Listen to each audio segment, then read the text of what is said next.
Jail এমন একখান জায়গা যেখানে বাংলাদেশে জেলকে বোঝানো হয়, জেলকে বলা হয়, বা যারা জেল খাটে তারা বলে যে অপরাধের অনেক সময় অনেক ক্ষেত্রে এই অভিযোগ উঠেছে। আপনারা দেখবেন যে অপরাধের একেবারে সত্যিকার কারখানা সেটা হচ্ছে জেলখানা।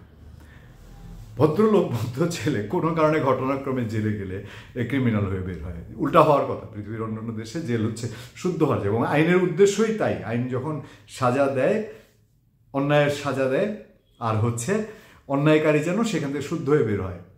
কয়েদিদের মধ্যে শুদ্ধতা আনার জন্য অনেক উদ্যোগ টুযোগ নেওয়া হয়, মাঝে মধ্যে শোনা হয়।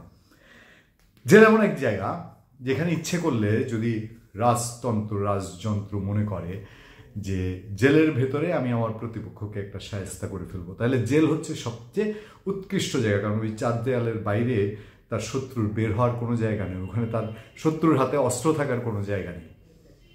উদাহরণ, বাংলাদেশের জাতীয় চার নেতার হত্যাকাণ্ড, এটা বাংলাদেশের সবচেয়ে নিকৃষ্টতম উদাহরণ, তাই না? এর বাইরেও আছে। এবারও দেখবেন 5 আগস্ট শেখ হাসিনা বিরোধী আন্দোলন, আমি বলবো, এখন আর কোটা বিরোধী আন্দোলন বলা যায় না। সেই আন্দোলনে টার্গেট হয়েছিল জেল, নরসিংদীর জেল সাফা করে দিয়েছিল ঢাকার মুখ। সেই জন্যে নরসিংদীর সাফা করে তাদের হাতে স্নাইপার সহ অত্যাধুনিক সব অস্ত্র তুলে দেওয়া হয়েছিল, জঙ্গিদের হাতে তুলে দেওয়া হয়েছিল। জেল এমন এক জায়গা, চাইলে আপনি জেলের ভেতরে যদি একটা ক্যানিয়াম লাগাইতে পারেন, আপনার প্রতিপক্ষ লোকগুলার একটা কর্নার করে দিয়ে একটা দিক হাঙ্গামা গ্যাঞ্জাম লাগাইতে পারেন, লাগাই দিয়ে ওই প্রতিপক্ষরে আপনি অন্য কাউরে দিয়া শেষ করে দিবেন। হাতের মধ্যে ময়লার দাগটা আপনার লাগলো না। এটা হচ্ছে জেলখানা। এটা পৃথিবীর কোনো দেশে এরকম হয়। এত কথা কেন বলছি জানেন? এত কথা বলছি যে বাংলাদেশে হঠাৎ করেই একটা খবর খুব হুজ তুলেছে। এই খবরটা গত কয়েকদিন ধরে এর আগেও প্রকাশ হয়েছে, এর আগেও সামনে এসছে। এবারের খবর হচ্ছে বগুড়ার জেলখানা।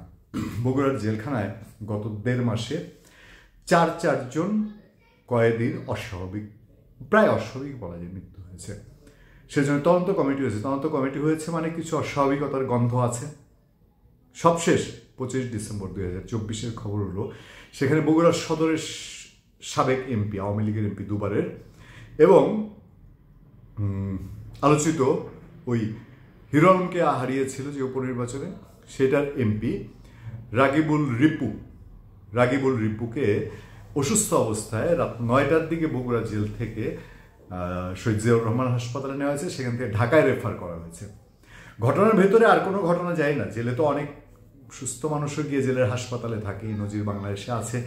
অনেকে যার ক্ষমতা প্রতাপ প্রতিপত্তি আছে, যারা এখনো বিরোধী দলে থেকে সরকারি দলে লিয়াজু আছে, বা বিরোধী অবস্থানে থেকে সরকারের দিকে সরকারের কেউ আছে, কারো যদি প্রভাবশালী লোকজন থাকে, সে কোনো একটা ব্যবস্থার মধ্যে দিয়ে হাসপাতাল ব্যবস্থা করে ফেলতে পারে। কিন্তু বগুড়া কারাগারটা নিয়ে প্রশ্নটা উঠেছে।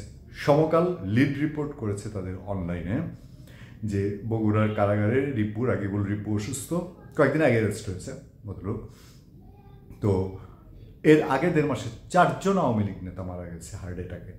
তাদের মধ্যে একজন বগুড়া আওয়ামী লীগের সাংগঠনিক সম্পাদক। বলে রাখি, রাগিবুল রিপু বগুড়া আওয়ামী লীগের সেক্রেটারি, সাধারণ সম্পাদক, 2বারের এমপি, বগুড়া ছাত্রলীগের প্রেসিডেন্ট ছিল, এবং বগুড়ায় আওয়ামী লীগের যেই মাসল কন্ট্রোলটা, এটা রাগিবুল রিপুর হাত দিয়ে হতো বলেই মোটামুটি একটা ধারণা মানুষের আছে। তো আওয়ামী লীগের সাংগঠনিক সম্পাদক তিনি মারা গেছেন হার্ট অ্যাটাক, সকাল 9টায় হার্ট অ্যাটাক করেছিল।